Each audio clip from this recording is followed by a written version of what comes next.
Hello everyone, कैसे हैं आप सब। आई होप आप सभी अच्छे होंगे। आपका स्वागत है आपके अपने YouTube channel the knowledge Ashoka 17 पर। इस चैनल पर हम टेट एग्ज़ाम के अकॉर्डिंग तैयारी करते हैं और डेली न्यू टॉपिक्स के डाउट को सॉल्व करते हैं। आज का हमारा टॉपिक है Erikson theory of psychosocial development, Erikson का मनोसामाजिक विकास। तो आइए अब इस थ्योरी से पढ़ने से पहले हम इसके बारे में बेस तैयार कर लेते हैं, ताकि हम जो टॉपिक पढ़ रहे हैं उसके बारे में हमारा इंटरेस्ट बने और हम उसको अच्छे से समझ सकें। तो जो एरिक्सन होमोबर्ग एरिक्सन थे, जो एरिक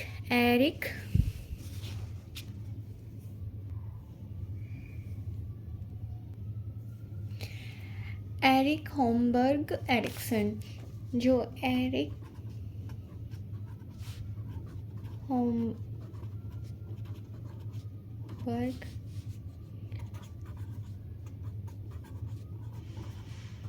थे, उनके जो लाइफ स्पैन है वो 1902 से लेके 1994 तक है।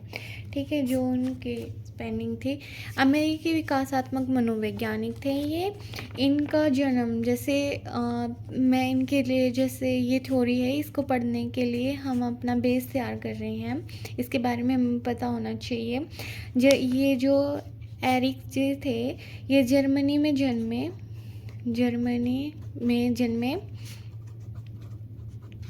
यहूदी थे।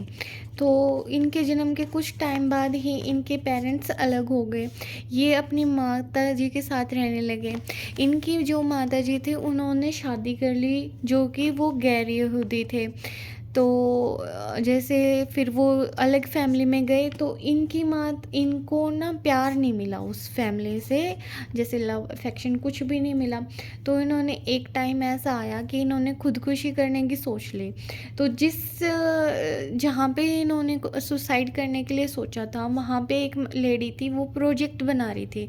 तो लकीली वो अन्ना फ्राइड थी, जो कि डॉटर थी, जो बड़े ही फेमस मनोवैज्ञानिक थे, सिगमंड फ्राइड, उनकी बेटी थी वो, जो कि जिनका ये मनोविश्लेषणात्मक थ्योरी है उसको हम नेक्स्ट टॉपिक में पढ़ेंगे। उनकी डॉटर थी, उनसे उनकी मुलाकात हुई, जिनका नाम था अन्ना फ्राइड।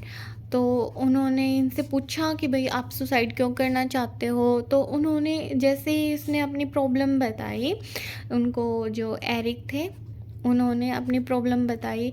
तो उन्होंने बताया कि भाई बचपन से लेकर के और इस एज तक, जिस एज में वो सुसाइड करने की सोच रहे थे, उस एज तक उन्होंने सिर्फ ऐसे ही जैसे डबल सिचुएशन को फेस किया है। अगर उस टाइम पे उसको प्रेम मिला होता तो वो कुछ और बनते, लेकिन उनको अगर प्रेम नहीं मिला है तो वो कुछ और कर गए। ऐसे कि दो सिचुएशन है, अगर पॉजिटिव होती तो वो क्या करते और नेगेटिव होती है तो क्या करते हैं। तो ऐसे ऐसे उन्होंने बताया। तो जो ये बातें इसने जो एना थी, इन्होंने एरिक से सुनी। उसने अपने फादर को बताया।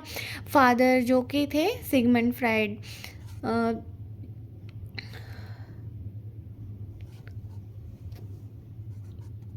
फ्राइड, उनको बताया।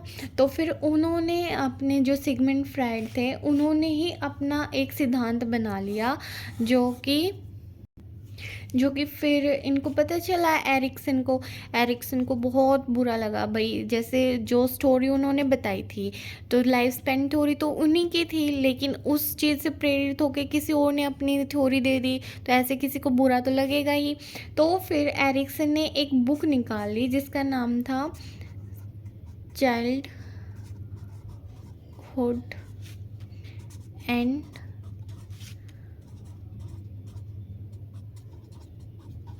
सोसाइटी। जैसे हम बुक का नाम था चाइल्डहुड एंड सोसाइटी, सॉरी। तो ये जो बुक है ये 1950 में इन्होंने लिखी थी, लेकिन जैसे हम बुक के अंदर पढ़ते हैं वो 1963 लिखा होता है। तो वो 1963 में इसको संशोधित किया गया था, लेकिन इन्होंने लिखी 1950 के अंदर लिखी थी। इसमें इन्होंने बताया था कि भाई जैसे जो बचपन है, चाइल्डहुड है, चाइल्डहुड से लेके जो एज होती है वृद्धावस्था तक की एज के बारे में इन्होंने बताया, वृद्धावस्था के बारे में बताया। जो चाइल्डहुड है इसको हम उसने जन्म से लेके, और वृद्धावस्था को उन्होंने 65 तक डिक्लेयर किया है। जो भी हम आगे इसकी स्टेज पढ़ेंगे वो बॉर्न टू 65 एज तक के बारे में इन्होंने अपनी स्टेज दी है। और इसके बारे में कुछ एक पॉइंट ऐसे भी हैं कि भाई इसका जो जब ये अपनी थ्योरी के बारे में लिख रहा था तो इसका जो सहयोगी था वो कौन था। सहयोगी ये नाम आप बिल्कुल याद करके रखेंगे। जैसे पीजीटी लेवल के एग्ज़ाम में ये पूछा जा चुका है कि भाई एरिक्सन के सिद्धांत के टाइम पर उनका सहयोगी कौन था, तो वो थे जोआन एरिक्सन। आप इस नेम को याद रखेंगे, जोआन एरिक्सन, जोआन एरिक्सन, ठीक है। और इनकी जो वाइफ थी, जो इनकी वाइफ जो सिगमंड फ्राइड की डॉटर थी, अन्ना फ्राइड, उन्होंने अपना शादी के बाद नेम चेंज किया था जॉन एम एरिक्सन, एरिक्सन। और जैसे ये अगर टाइम ना पूछ के, अगर कोई हमसे पूछे कि ये नए ये वाली डेट ना पूछ के अगर हमसे कोई शताब्दी के बारे में पूछे तो हमें बताना है कि ये जो थ्योरी है ये 20वीं शताब्दी के अराउंड दी गई थी, जो सेकंड पार्ट है 20वीं शताब्दी। क्योंकि देखो 1902 में तो उनका बोर्न ही हुए थे, तो वो जो सेकंड पार्ट था उसमें इन्होंने अपनी थ्योरी दी थी। तो आइए हम इसको थोड़ा सा ये पढ़ लेते हैं। जैसे जो प्रयोगशाला है इंडिया में साइको सोशल के लिए, वो है कलकत्ता में। जो इंडिया में को सोशल प्रयोगशाला है वो है कलकत्ता में, कलकत्ता में, जो के सेन गुप्ता द्वारा स्थापित की गई है। और अब हम ये बहुत इम्पोर्टेंट है कि भाई इंडिया में पूछ ले तो कहाँ पर है, तो कलकत्ता में है, के सेन द्वारा जी द्वारा स्थापित की गई है। और आइए अब हम इस टॉपिक के बारे में थोड़ा ओवरव्यू ले लेते हैं, इसको डीप में समझने से पहले। जैसे कि हम जानते हैं कि एरिक एरिक्सन ने अपनी थ्योरी को 8 स्टेज में डिफाइन किया है, 1 2 3 4 5 6 7 8। जो फर्स्ट है वो होती है 0 से 1.5 वर्ष तक, या फिर लगा लो 18 मंथ, ओके 18 मंथ। इसमें क्या होता है कि बच्चा दूध पीना, जैसे वो बच्चा दूध पी रहा है और जैसे उसने दूध पीने पे कुछ बच्चे होते हैं कि वो वापस से निकाल देते हैं या निपल को काट लेते हैं, तो उसको मारते हैं।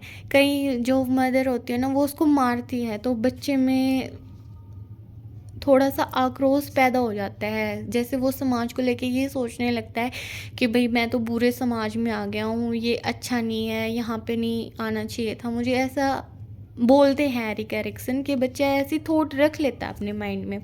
अगर इसके विपरीत अगर हम उसको प्यार से समझाएं तो बच्चा खुश होता है और वो मान भी लेता है, ठीक है। जैसे रो रहा है, कई बार जैसे कुछ मदर होती है कि काम में लगी पड़ी है, उनका बच्चा रोए जा रहा है, तो वो सोचती हैं कि भाई बच्चे को बाद में संभालेंगे, पहले काम कर लेते हैं, जो कि अच्छा नहीं है, वो बच्चे के ऊपर बुरा इफ़ेक्ट डालता है, ऐसा नहीं करना चाहिए, ठीक है। सेकंड है 1.5 से 3 वर्ष।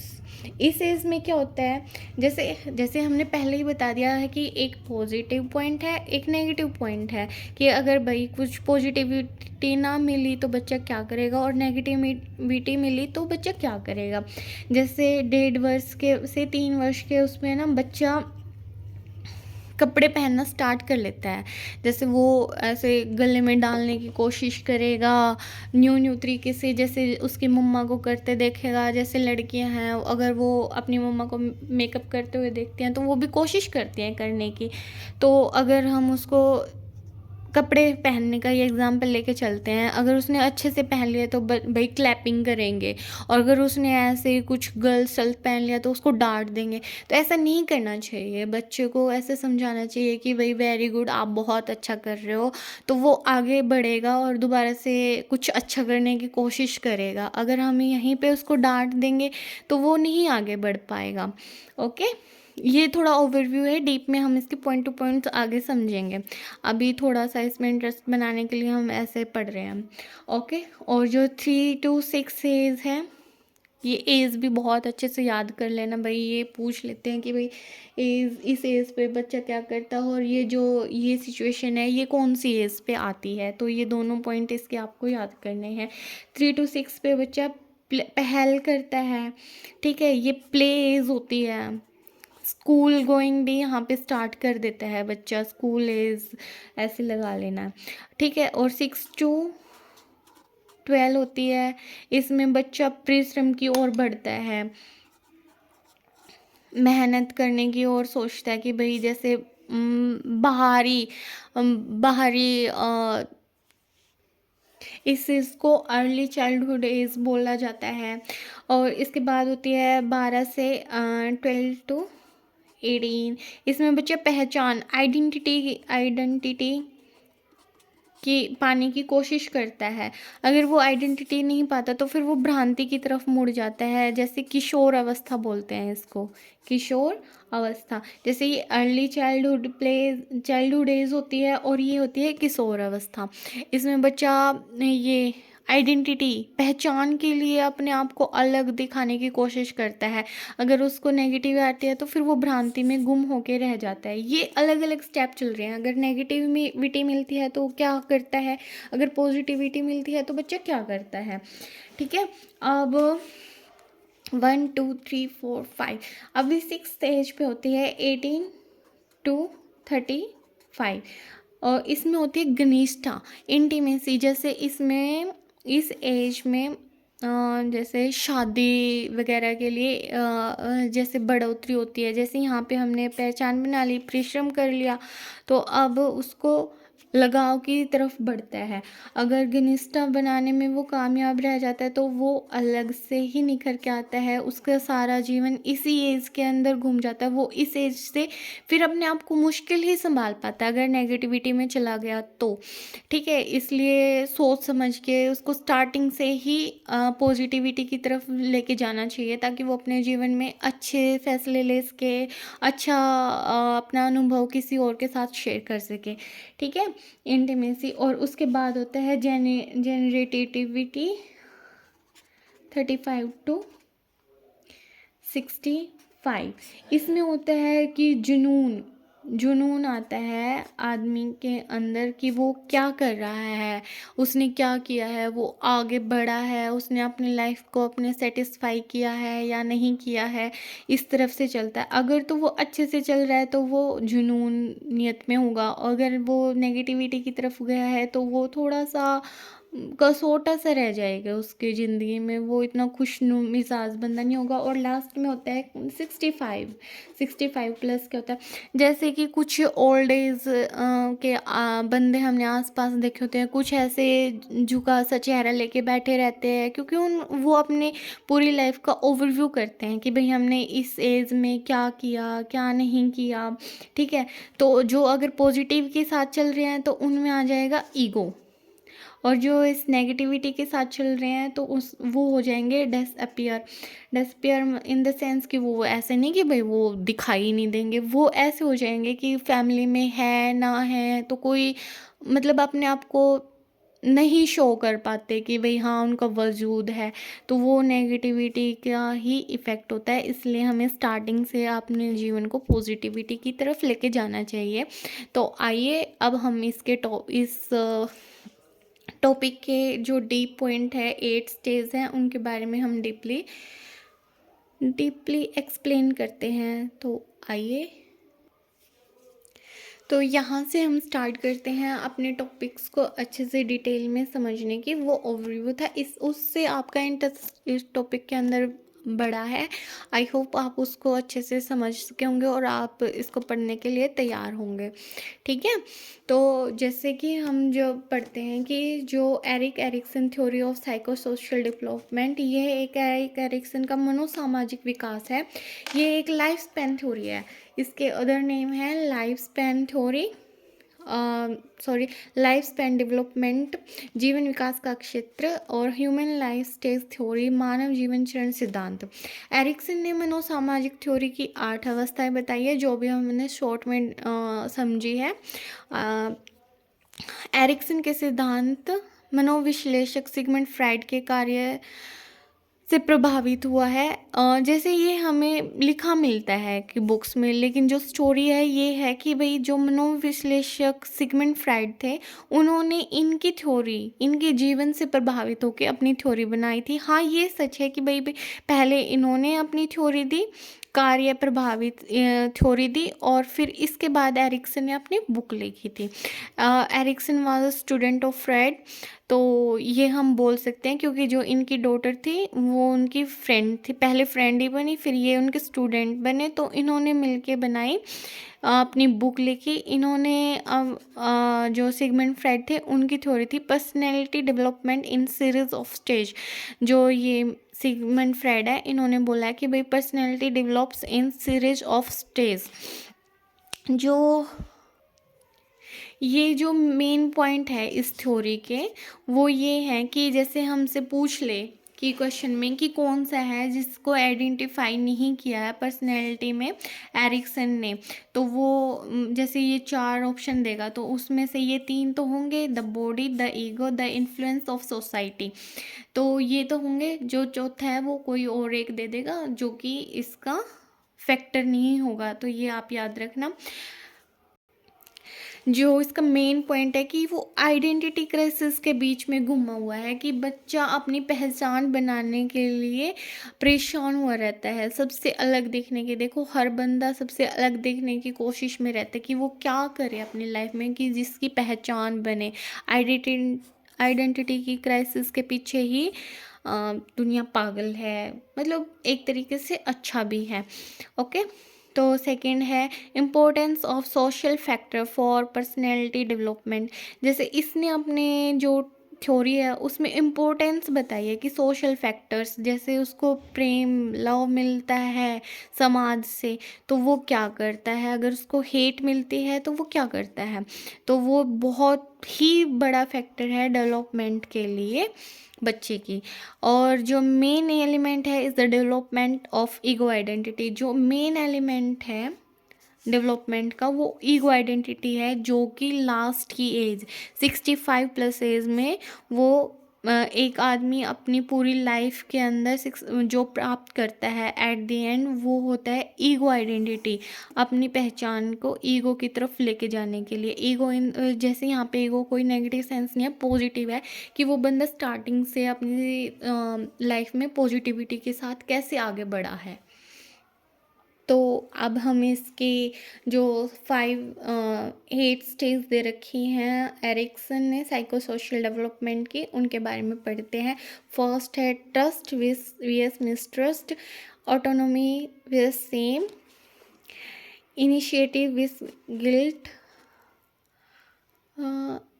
Industry versus inferiority, identity versus role confusion, intimacy versus isolation, generativity versus segmentations, ego integrity vs disappear।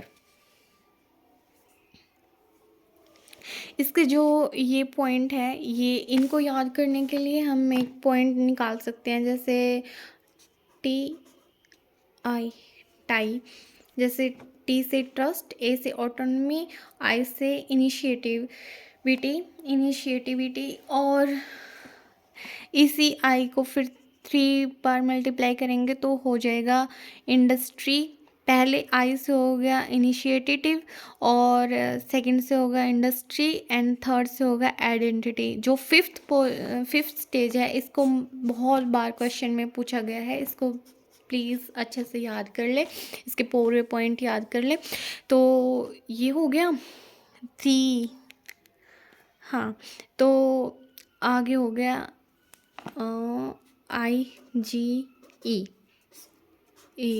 इसको अलग से याद कर ले, ये इतना ज़्यादा क्वेश्चन में आता भी नहीं है। मेन तो ये जो फिफ्थ स्टेज है इसी में से क्वेश्चन में आता है स्टेट वगैरह के अंदर, तो ये वाला याद कर ले।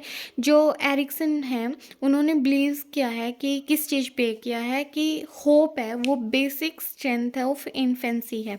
तो होप के ऊपर ही किया है कि भाई आशा लेके ही चलता है एक आदमी अपने जीवन के अंदर कि भाई कुछ अच्छा हो जाए, किस पॉइंट पे अच्छा हो जाए इस टाइम पे। तो वो पॉजिटिविटी एक ढूंढता रहता है अपने जीवन के अंदर, अगर भले ही उसके साथ कुछ नेगेटिविटी हो रखी है, चलता आ रहा है, लेकिन वो एक पॉजिटिविटी की उम्मीद में रहता है।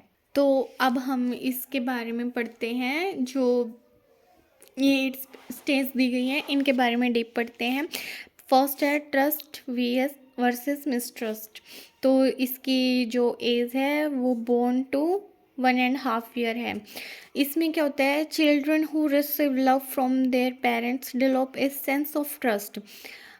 उनके जो चिल्ड्रन हैं अपने पेरेंट्स से लव प्राप्त करते हैं, तो उनके अंदर एक सेंस डेवलप होती है कि वो ट्रस्ट करने स्टार्ट कर देते हैं अपने पेरेंट्स पे। कुछ बच्चे होते हैं ना जो अपने पापा मम्मी के आते ही ऐसे बिल्कुल झूठ नहीं बोलते, जैसे छुपाना नहीं स्टार्ट करते किसी चीज़ के बारे में। अब ऐसे इस एज में तो क्या ही छुपाएगा, बट हाँ वो उनके अंदर एक सेंस डेवलपमेंट हो जाती है ट्रस्ट की अपने पेरेंट्स के प्रति। और अगर इसके विपरीत ये होता है कि बच्चा अगर उनको लव नहीं मिलता अपने पेरेंट्स से, तो वो एक रुझान उनके बीच में एक बॉन्ड बन नहीं पाता बच्चे का, वो एक नेगेटिविटी की तरफ चला जाता है बच्चा अपने पेरेंट्स से। तो इसकी सेकंड स्टेज पे होता है, जो सेकंड स्टेज है ऑटोनॉमी वर्सेस सेम डाउट। जो ऑटोनॉमी वर्सेस सेम डाउट की जो स्टेज है वो 1.5 से 3 साल के बीच में आती है। तो जैसे कि हम समझ सकते हैं कि ऑटोनॉमी मीन्स सेल्फ, अपने आप से। इस एज पे that is when children start wear cloth by themself and no longer wants to depend on others. ये पहल की होती है वैसे तो स्टार्टिंग, लेकिन जैसे सेकेंडली जैसे बच्चा है कि वो अपने आप से स्टार्ट करता है कपड़े पहनना, अपने आप से खाना खाने की कोशिश करता है, तो उसमें एक सेल्फ अपने आप को बढ़ावा देने की जो बढ़ता है बढ़ावा देने की कोशिश करता है, ठीक है। वो उस पे पेरेंट्स उसको गलतियां करने पे भी अगर क्लैपिंग करते हैं तो वो बच्चा आगे बढ़ने की कोशिश करता है और कुछ अच्छा करने की कोशिश करता है कि हाँ मैंने ये किया है, मम्मा पापा खुश हुए हैं तो मुझे और अच्छा करना चाहिए। लेकिन इसके विपरीत क्या होता है कि जो स्ट्रिक्ट पेरेंट होते हैं वो उनको डांट देते हैं डूइंग वर्क, देन दो चिल्ड्रन फील सेल्फ डाउट। तो वो अपने आप में सेल्फ डाउट को फील करते हैं। जैसे इसका एग्जांपल देते हैं कि कुछ बच्चे होते हैं वो सिलेक्ट करते हैं कि आज हमें ये ड्रेस पहननी है, आज हमने ये वाला चीज़ करना है। कुछ होते हैं कि बच्चे दीवारों पे ही पेंटिंग स्टार्ट कर देते हैं। जो स्ट्रिक्ट पेरेंट होते हैं तो वो उनको डांट देते हैं, उनके हाथों से पेन पेंसिल छीन लेते हैं। और अगर उसको बढ़ावा दे, जैसे इसका एग्जांपल भी हमारे आसपास यहाँ पे कि एक छोटी सी लड़कियाँ वीडियोस में भी देखते हैं कि वो पेंसिल से दीवारों पे कुछ लिखना स्टार्ट करती है, तो उसके पेरेंट्स उसको नहीं रोकते।